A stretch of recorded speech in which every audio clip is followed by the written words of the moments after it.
할렐루야. 아멘. 좋은 아침입니다. 날씨가 이제 점점 추워져가지고 이미 겨울에 들어선 것 같아요. 그죠? 저번 주까지만 해도 그래도 좀 두껍게 입는다 했지만 이제 이번 주에 들어서 롱패딩도 꺼내는 사람들이 많이 보이더라고요. 그죠? 이제 선생님도 출퇴근하면서 이거 안 되겠다 싶어서 롱패딩을 꺼내면서 이 추위에 겨울에 오고 있음을 실감하고 있습니다. 우리 여러분들도 이 추운 겨울날 이제 감기 걸리지 않고 건강한 모습으로 하나님 앞에 나올 수 있기를 바랍니다. 아멘. 자, 우리 여러분들이 혹시 이런 경험이 있을지 모르겠어요. 학교나 아니면은 직장에서 힘든 일이 있었을 때, 아니면은 내가 정말 힘든 경험을 했었을 때에 친구들이나 아니면 동료들에게 털어놓았어요. 이야기를 했습니다. 그런데 그런 친구나 아니면 직장 동료가 그 말을 듣고 내 말을 듣고서 야, 그게 뭐가 힘드냐? 라고 한다거나 아니면은 나는 그것보다 더 힘들었어 라고 하면서 나의 말을 대수롭게 여기지 않거나 내가 한 그 말이 상대방을 별로 상대방에게 나를 무시하는 듯한 느낌을 받을 수가 있다라는 그러한 경험 말이에요. 위로받고 싶어서 용기 내어서 마음을 털어놓았는데 내 아픔을 상대방에게 말을 했지만 오히려 더 상처받는 경우가 있을 수가 있어요. 이러한 일들이 반복되게 되면은 점점 더 나는 위축되게 되고 그 말들을 말하지 않고 더 이상 누구에게 마음을 열지 않게 되는 것입니다. 자, 요즘 우리 주변을 보면 이러한 모습들이 종종 보일 수가 있어요. 서로 힘든 마음이 있기는 하지만 그러한 마음을 내가 드러내지 않고 그리고 그러한 마음을 위로하거나 이해하지 않으려 하기 때문에 이 세상 속에서는 요즘 이제 내가 귀찮아하거나 아니면 내가 관여되어서 그러한 것을 이제 행동을 같이 하게 되면은 나는 싫은데 아니면 나는 귀찮은데 일 만드는 건 싫은데 하는 이제 혼자 하는 것을 많이 익숙해져 있기 때문에 우리들이 그러한 모습들이 잘 보이지 않는 것 같아요. 자, 마치 각자의 마음에 벽을 쌓아두고서 살아가는 것처럼 상대방을 이해하려 하지 않고 배려하는 마음이 부족한 요즘 세상입니다. 자, 하나님은 하지만 이러한 모습들이 사람인 우리들은 이러한 모습을 하나님께서 보이지 말라라고 하셨어요.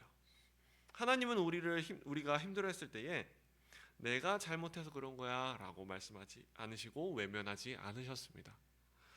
자, 그리고 예수님께서 행동하셨던 모습 속에서 우리들은 우리의 작은 아픔까지도 세심하게 보시고 따뜻하게 위로해 주시는 모습을 볼 수가 있습니다. 그렇기 때문에 그러한 모습 속에서 우리 또한 그 모습을 본받아 행동해야 합니다. 자, 그렇다면은 하나님께서 우리들은 하나님의 닮은 사람으로서 어떻게 살아가야 되는지 오늘 말씀 속에서 찾아볼 건데요. 친구들이 힘들어할 때에 차갑게 외면하는 것이 아니라 따뜻한 마음으로 그들의 이야기를 들어주고 진심으로 위로해주는 사람이 되어야 할 줄 믿습니다. 아멘. 자, 우리 한번 위로의 뜻을 한번 같이 읽어보도록 할까요? 자, 첫 번째 국어사전의 뜻에는 뭐라고 나와 있나요? 따뜻한 말이나 행동으로 괴로움을 덜어주거나 슬픔을 달래준다. 아멘. 자, 이 위로라는 한자는 위로할 위자에 일할 로자로 나와 있는데 쉽게 말해서 위로하는 것을 행한다라는 것인데 뭐 말 그대로 따뜻한 행동과 말로 괴로움을 덜어주거나 슬퍼해준다, 같이 슬퍼해준다라는 것이었어요. 이것을 다른 말로 하면은 공감해준다라는 말도 비슷할 것 같아요. 자, 오늘 말씀의 제목이 어떤 것인지 한번 읽어볼까요? 시작. 회복시키는 위로. 자, 회복시키는 위로입니다. 자, 오늘 우리가 함께 볼 성경 이야기는 정말 힘든 과거를 가졌지만 하나님의 사랑 안에서 그 아픔을 이겨내고 오히려 자신을 힘들게 했었던 사람들을 따뜻하게 위로해주는 요셉의 이야기, 그리고 그 관계를 회복시키는 이야기입니다. 자, 첫 번째 그림을 보면 요셉은 어렸을 적부터 형들의 미움을 받고 애굽으로 팔려갔어요.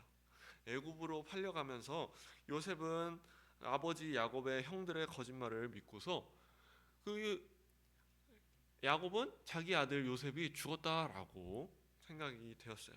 그러나 이후 애굽에 팔려간 요셉은 이제 총리가 되어서 하나님의 따뜻한 보호 아래 흉년으로 인한 애굽의 곡식을 사러 온 형제들을 만나게 됩니다. 그러면서 총리의 정체가 요셉임을 알게 된 형제들은 어떻게 됐어요? 두려웠죠. 우리가 죄를 팔았는데 이제 요셉이 권력을 갖게 되었으니 우리들을 해야 할 것이 분명하다라고 자신들에게 복수할 것이라는 생각에 두려움에 떨었어요.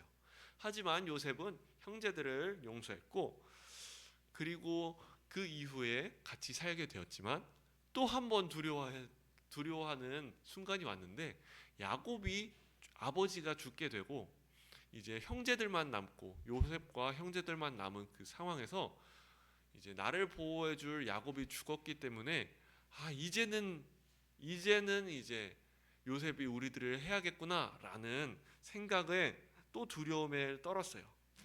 그렇게 시간이 지나서 이제 모든 형제들이 요셉 앞에 나와서 무릎 꿇고 엎드려서 우리들을 용서해 달라. 우리들이 정말 너희의 종이 될 테니 정말 우리들의 목숨만은 살려달라라고 빌었어요. 자, 창세기 50장 15절 말씀을 같이 읽어보겠습니다. 시작. 요셉의 형제들이 그의 아버지가 죽었음을 보고 말하되 요셉이 혹 우리를 미워하여 우리가 그에게 행한 모든 악을 다 갚지나 아니할까 하고. 아멘. 요셉의 형제들은 아버지가 죽었으니까 이제 요셉이 자신들을 해하고 복수하지 않을까 하는 두려움에 도둑의 재발이 저렸다라는 것이죠. 그래서 요셉은 이제 그들이 요셉을 찾아가서 아버지가 생전에 했었던 말씀을 17절 말씀에 하고 있는데, 너희가 이같이 요셉에게 이르라. 내 형제들이 내게 악을 행하였을지라도 허물과 죄를 용서하라 라고 말씀을 하셨습니다. 자, 그런데 여러분, 요셉은 자신을 찾아와서 이렇게 벌벌 떨면서 두려워하는 형제들을 보고서 어떻게 했나요? 눈물을 흘리면서 슬퍼하면서 말을 했어요. 자, 요셉은 이미 형제들이 자신의 정체를 밝혔을 그때에 이미 용서하고 나는 형제들과 함께 살기를 원했다라고 말씀을 했습니다. 자, 창세기 45장 5절 말씀에 보면 당신들이 나를 이곳에 팔았다고 해서 근심하지 마소서, 한탄하지 마소서. 하나님이 생명을 구원하시려고 나를 당신들보다 먼저 이곳에 보내셨나이다 라고 말씀을 했습니다. 자, 요셉은 이미 한 번 더 눈물을 흘리면서 형제들을 용서합니다. 이는 요셉의 용서가 아버지로 인한 순간적인 용서가 아니라 속임수가 아니었고 진심이었다라는 것을 보여줍니다. 요셉은 자신들의 형제를 용서했을 수 있던 그 이유가 무엇이었냐면 다음과 같이 설명하는데요. 창세기 50장 19절에서 21절 말씀입니다. 자, 같이 읽어보겠습니다. 시작. 요셉이 그들에게 이르되 두려워하지 마소서, 내가 하나님을 대신하리이까. 당신들은 나를 해하려 하였으나 하나님은 그것을 선으로 바꾸사 오늘과 같이 많은 백성의 생명을 구원하게 하시려 하셨나니 당신들은 두려워하지 마소서, 내가 당신들과 당신들의 자녀를 기르리이다 하고 그들의 간곡한 말로 위로하였도다. 아멘. 아멘. 이 요셉의 이야기에서 회복시키는 위로가 어떤 것이었는지 한번 볼까요? 자, 1번 말씀 한번 1번 제목을 1번을 한번 읽어볼게요. 시작. 하나님의 뜻을 알아야 한다. 아멘. 자, 여러분, 자, 자, 우리 요셉이 형제들을 용서할 수 있었던 그 이유가 무엇이었어요? 그렇죠. 이 모든 일이 하나님의 섭리 가운데에 일어난 일이다라고 믿었기 때문입니다. 자, 다시 말하면 요셉이 형제들로 인해 힘든 나날을 보낸 것은 사실이었지만 그때마다 하나님께서 자신과 함께 하셨다라는 것을 경험하였고, 이것 모두 하나님의 뜻 가운데에 있는 것이로구나라는 것을 깨달았기 때문이었습니다. 하나님의 온유하심을 잘 알고 있었다라는 것이었어요.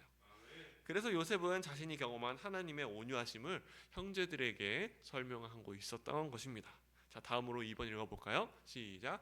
악을 악으로 갚지 않고 선으로 갚음. 자, 형들은 자신을 해하려고 이제 애굽으로 팔았지만 그 과거를 잘못을 분명하게 용서하고 회개하는 모습을 보였습니다.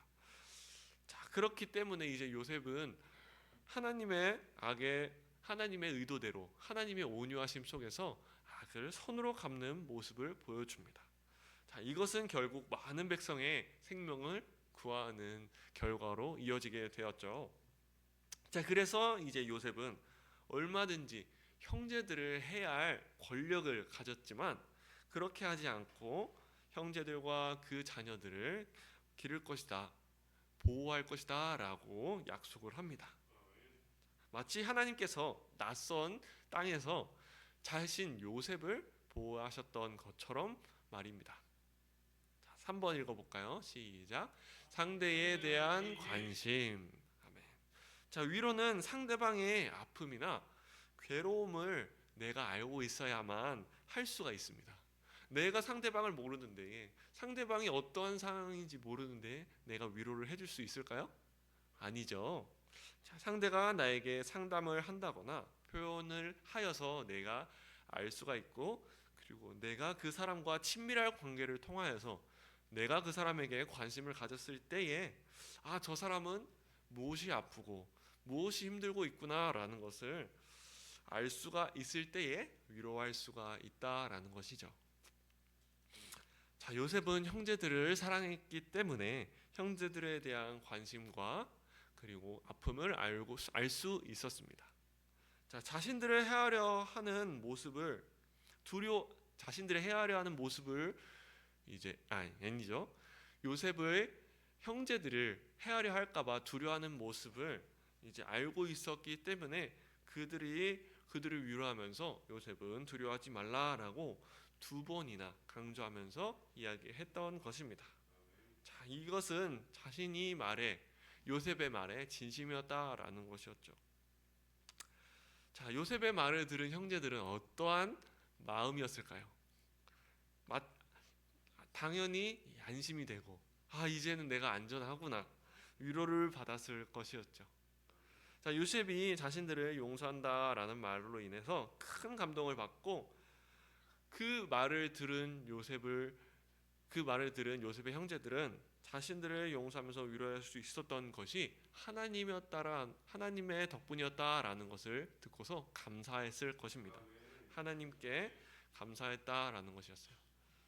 자, 이 모든 것이 요셉이 어떤 것을 알고 있었기 때문이라고 했어요? 하나님의 온유하심에, 하나님의 뜻을 알고 있었기 때문이었다라는 것이었죠. 자, 이와 같이 위로는 따뜻한 마음으로 누군가의 괴로움을 덜어주는 성품입니다.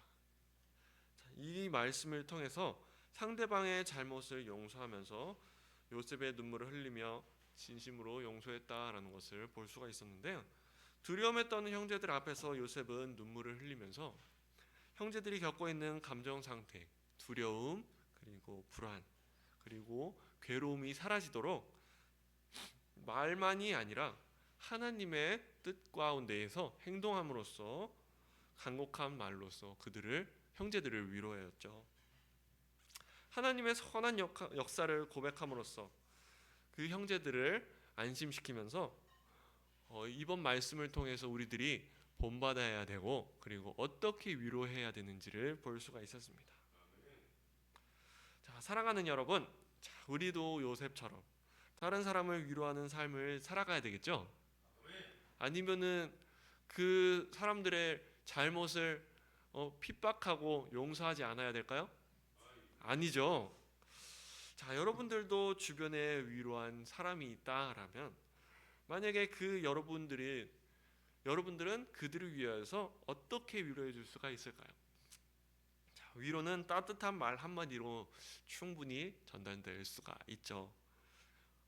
어떤 괴로움이 있다라면 그 괴로움에 대해서 괜찮아? 아니면은 정말 힘들겠다라고 공감을 해준다거나 아니면은 이제 메시지로 아니면은 편지로 전달을 하면서 그들을 위로할 수가 있을 것입니다. 자, 작은 말과 메시지로 누군가의 큰 위로가 될 수 있다라는 것을 오늘 말씀과 그리고 하나님의 관심이 여러분들과 함께 있기를 바랍니다. 이 건조한 세상 속에서 지금 가을 겨울이어서 온 세상이 지금 건조한데 우리들의 마음까지도 건조하면 안 되겠죠. 이 건조한 세상 가운데 하나님의 따뜻함을 우리 여러분들이 위로함을 통하여서 하나님의 뜻과 관심을 그 사람들에게 전할 수 있는 여러분들이 되기를 예수님의 이름으로 축복합니다. 아멘. 기도하겠습니다. 사랑의 하나님 아버지 감사합니다.